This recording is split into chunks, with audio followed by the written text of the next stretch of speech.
नमस्कार, Ashoka news 24 YouTube channel पर आप लोगों का स्वागत है। अशोक कुमार मौर्य के द्वारा आज की फटाफट खबरें दिखाते हैं। भदोही दिनांक 2/5/2023 जनपद के रास्ते मादक पदार्थों की तस्करी पर भदोही पुलिस की बड़ी कार्रवाई। थाना गोपीगंज पुलिस टीम को मिली महत्वपूर्ण सफलता। अंतर्राज्यीय स्तर पर गांजा तस्करी करने वाले गिरोह के 3 शातिर गांजा तस्कर चढ़े पुलिस के हत्थे। गिरफ्तार शुदा तस्करों के कब्जे से 4 बोरियों में 92.5 किलोग्राम नाजायज गांजा व तस्करी में प्रयुक्त 4 पहिया वाहन आर्टिगा कार किया गया बरामद। बरामद शुदा गांजा व वाहन की कुल कीमत करीब 26 लाख रुपए आंकी गई। अपने आर्थिक लाभ के उद्देश्य से झारखंड से गांजा खरीदकर आसपास के जनपदों में महंगे दामों पर करते थे बिक्री। गिरोह में शामिल अन्य 2 वांछित अभियुक्तों की गिरफ्तारी का प्रयास जारी है। गिरोह के अन्य आपराधिक घटनाओं में संलिप्तता व आपराधिक इतिहास की जा रही है जानकारी। उल्लेखनीय कार्य किया है। 3 ऐसे अपराधियों को पकड़ा है जो अर्टिगा कार से अवैध गांजा तस्करी का ये बिहार की सीमा से ला करके अपने क्षेत्र में जनपद जौनपुर के रहने वाले हैं, ये तस्करी करके बेचते हैं। इसमें चंद्रदेव सिंह, महेंद्र कुमार पटेल और आशीष कुमार पटेल, ये तीनों जो है थाना बरसठी जौनपुर के रहने वाले हैं। ये गिरफ्तार हुए हैं। इनके पास से एक अर्टिगा कार और उस अर्टिगा कार में करीब अलग अलग पैकेटों में कुल 92 किलो अवैध गांजा बरामद हुआ है, जिसमें 3 की गिरफ्तारी। उनकी टीम के साथ 2 और लोग थे जो आगे इनकी एडवांस टीम के रूप में चल रहे थे। वो जब ये पकड़े गए तो भाग गए हैं। अंकित सिंह और राम यादव, इन लोगों की गिरफ्तारी इसमें से इनकी तलाश की जा रही है। और इनके जो लगातार इस तरह की चीज़ें गतिविधियां हैं जो बिहार और उड़ीसा राज्य से इस तरह से गांजे का संचरण है, उस पर भी हम काम कर रहे हैं ताकि इन पर सख्त से कार्रवाई हो सके और इस तरह के अपराधों पे हमको लग सके। तो कैसे करते हैं ये? देखिए, इस तरह से प्राइवेट गाड़ी है जिसमें रख करके ये डिग्गी में विभिन्न बोरियों में रख करके ये लेके जाते हैं, ताकि प्राइवेट गाड़ियों को हाईवे के रास्ते से फॉलो इसलिए कर रहे हैं कि हाईवे पर चेकिंग कम हो पाती है छोटी गाड़ियों की, क्योंकि उसमें पब्लिक या प्राइवेट परिवार के लोग जा रहे हैं, तो उस तरह से चेकिंग हो नहीं पाती। फ्लो में गाड़ियाँ चलती हैं, कहीं बैरियर लगा के चेकिंग नहीं हो पाती। तब जो है जब कहीं से इन्फॉर्मेशन हुई उसके आधार पर इनको रोक करके हमने इनको तलाशी ली और उसमें बरामद किया है।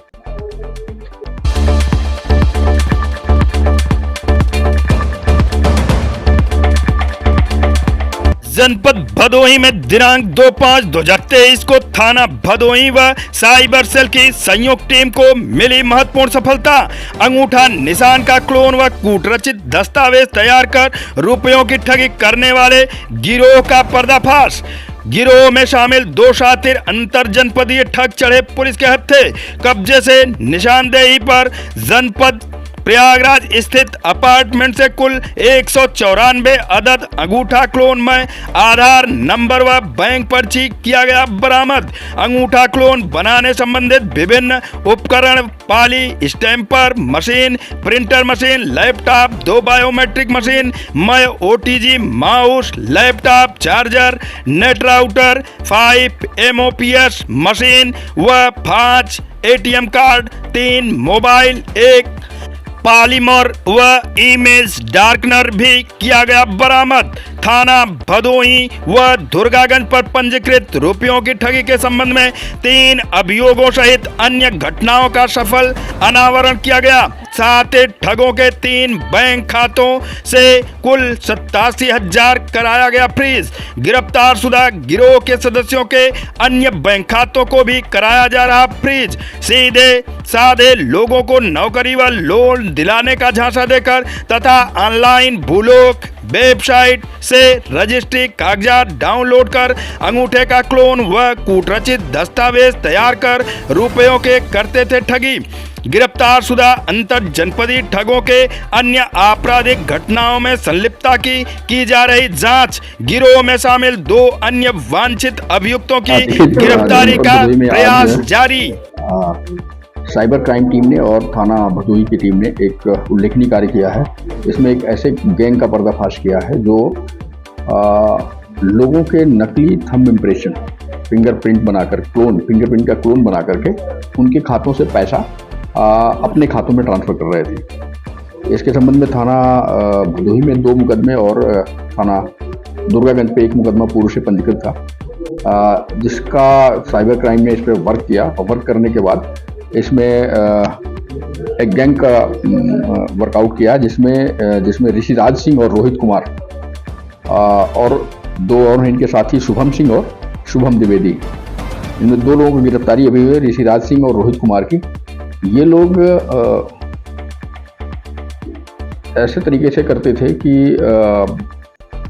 नेट पे जाकर के खतौनी या रजिस्ट्री इस तरह का देख करके जहाँ पे लोगों के थंब इम्प्रेशन थे उसको सर्च करते थे, फिर उससे जाकर के उनके आधार कार्ड ढूंढते थे, उसमें आईडी भी चुकी लगती, आधार कार्ड मिल गया, उसे आईडी सर्च करके ये देखते थे कि किसके खाते इस पर हैं, और ऐसे खाते जो अपने थंब इम्प्रेशन करके अपने पैसे निकालते हैं, उनके खातों का उनके थंब इम्प्रेशन का क्लोन बना करके फिर उस क्लोन के माध्यम से बायोमेट्रिक मशीन से जो सहजन सेवा केंद्र है, जहाँ जन सेवा केंद्र है, बैंक मित्र हैं जिसके लिए, वहाँ से ये पैसे अपने साथियों के खाते में ट्रांसफ़र करते, फिर वहाँ से अपने खाते में ट्रांसफ़र करते। गिरफ्तार हुए, इनके पास से लैपटॉप, प्रिंटर, बायोमेट्रिक मशीन, अन्य डिजिटल उपकरण बरामद हुए हैं, जिसके माध्यम से क्लोन फिंगरप्रिंट का क्लोन तैयार कर रहे थे। और उसके इनके पास से जो क्लोन बरामद हुए हैं वो करीब 194 फिंगरप्रिंट क्लोन बनाए हैं, वो बरामद हुए हैं, जिसका थंब इम्प्रेशन उसका नाम भी लिख रखा था, क्योंकि इतनी ज़्यादा संख्या में इसका कब कहाँ उपयोग करना है, इन्हें सब एक अलग अलग पैक करके रखा था, जिसमें क्लोन बनाया हुआ अंगूठा और उसमें उसका नाम और स्लिप डाल रखी थी, जिसके माध्यम से ये उनके खातों से थोड़े थोड़े करके पैसे ट्रांसफ़र करते जाते थे। जब कंज्यूमर के खाते से पैसा निकल जाता था, किसी खाते से 10,000 20,000 इकट्ठा जब निकला तो उसे लगता था कि उसके खाते से पैसा निकला है। उसके संबंध में मुकदमे पंजीकृत हुए थे, जिस पे वर्क करके इस टीम का वर्कआउट किया गया, अनावरण किया गया, जिसमें 2 मुलजिम अभी भी शेष हैं, शुभम सिंह और शुभम द्विवेदी, उनकी शीघ्र गिरफ्तारी की जाएगी और अभियुक्त लोगों के खिलाफ गैंगस्टर एक्ट की कार्रवाई की जाएगी, ताकि आगे जनता के जो कमज़ोर वर्ग के लोग हैं, जिनके इस तरह से जनधन में खाते हैं, उनके पैसों का इस तरह से ये लोग ठगी नहीं कर सकते। अपराधी के इतिहास नहीं, क्योंकि अभी ये पहली बार इस तरह से रंगभूमि में फंसे हैं। इनके खिलाफ अभी सभी के खिलाफ 3 मुकदमे पंजीकृत हैं। पूर्व में चूंकि अभी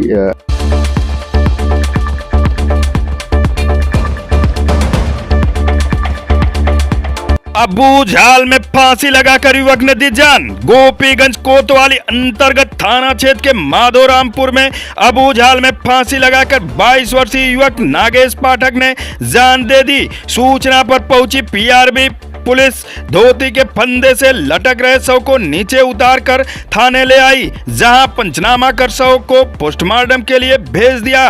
गांव निवासी विनोद पाठक का पुत्र नागेश सोमवार को देर शाम घर कुंडी में धोती से फंदा बनाकर लटक गया।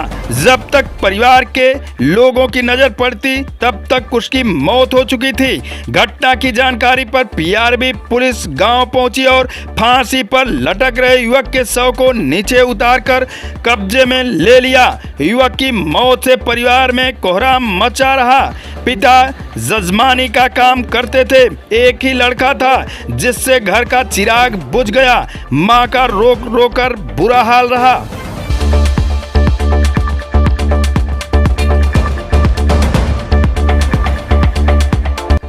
छत से गिर जाने से 50 वर्षीय व्यक्ति हुआ घायल।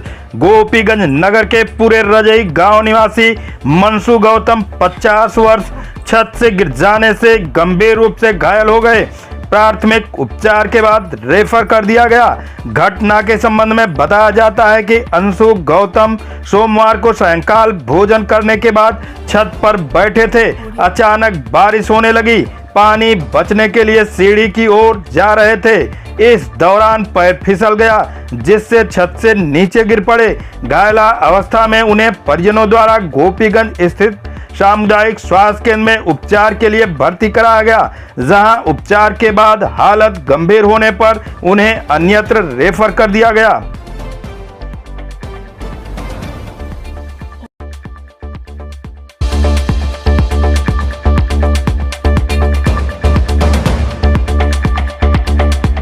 कोल्हापुर में मेधावी छात्र छात्राओं को किया गया सम्मानित। हाई स्कूल में नितेश गुप्ता ने द्वितीय और धनंजय बिंद ने जिले में चतुर्थ स्थान प्राप्त किया। भदोही गोपीगंज क्षेत्र के कोल्हापुर में स्थित निर्मला देवी इंटरमीडिएट कॉलेज में बेहतर अंक पाने वाला छात्र छात्राओं को सम्मानित किया गया। विद्यालय और अध्यापकों द्वारा किया गया सम्मानित। कार्यक्रम में मुख्य अतिथि के रूप में गहरपुर के ग्राम प्रधान अनूप सिंह उर्फ मंटू सिंह रहे। 25 अप्रैल 2023 को यूपी बोर्ड का परिणाम घोषित किया गया, जहां पर जनपद के विभिन्न विद्यालयों में बच्चों ने अच्छे अंक प्राप्त किए। अच्छा अंक पाने वालों को विद्यालय के प्रबंधक और अध्यापकों के तरफ से सम्मानित किया गया। इसी क्रम में कोल्हापुर में स्थित निर्मला देवी इंटरमीडिएट कॉलेज में भी जनपद के हाई स्कूल की परीक्षा में जनपद में द्वितीय स्थान पाने वाले नितेश गुप्ता और जनपद में चौथा स्थान पाने वाले धनंजय बिंद समेत अन्य मेधावी छात्र छात्राओं को सम्मानित किया गया।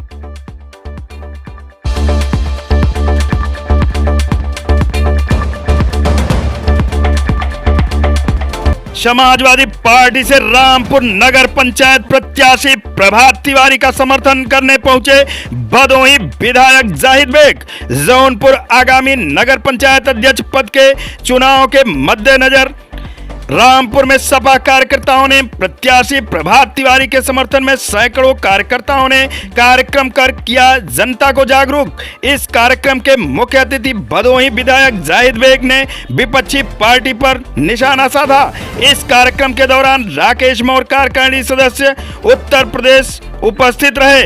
इस कार्यक्रम में अलाउद्दीन, राजेंद्र यादव, मोहम्मद रफी, इकरार अहमद, आलमगिरी, छेदी तिवारी, मिठाई लाल यादव, राधेश्याम दुबे, बाबा चौरसिया, हाजी साहब व गोली मिश्रा समेत सपा के सैकड़ों कार्यकर्ता मौजूद रहे। हमारे संवाददाता आशीष कुमार मौर्य से विधायक जाहिद बेग द्वारा किया गया बातचीत का।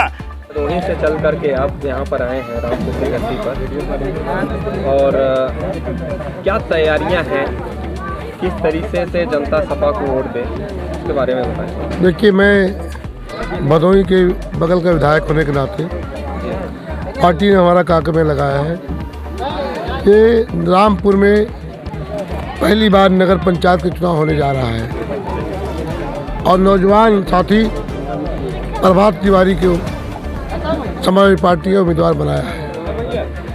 ये पुराने समाजवादी पार्टी के साथी रहे हैं। इनके दादा से भी हमारा अच्छा संबंध रहा है और जनता इनके साथ खड़ी है। हर वर्ग का वोट मिल रहा है, क्योंकि आज पूरे प्रदेश में लोग परेशान हैं। चाहे व्यापारी वर्ग हो, चाहे किसान हो, चाहे मजदूर हो, चाहे अल्पसंख्यक हो, चाहे पिछड़ा हो। जिस तरीके से संविधान को समाप्त करने की कोशिश की जा रही मुख्यमंत्री द्वारा और बगैर संविधान के, बगैर कानून को जो चाहे वो कर दें। आज किसान इसलिए परेशान हैं, उनको मुआवजा नहीं मिल रहा है, बिजली के दाम बढ़ते जा रहे हैं, पिछड़े जातियों को अल्पसंख्यक समाप्त किया जा रहा है, जो आरक्षण मिला है। शेड्यूल कास्ट के बाबा साहब ने, जो भीमराव अम्बेडकर साहब ने जो संविधान बनाया है, उस संविधान को समाप्त करने की कोशिश की जा रही है।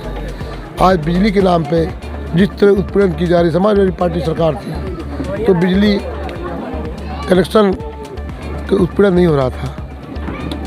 आज बिजली महंगी होती जा रही है। अब बिजली के नाम पे जगह जगह पैसा वसूला जा रहा है। नगर पंचायत का चुनाव है, आप जनता के बीच में जा रहे हैं, तो क्या मुद्दाएं लेकर के जा रहे हैं जनता?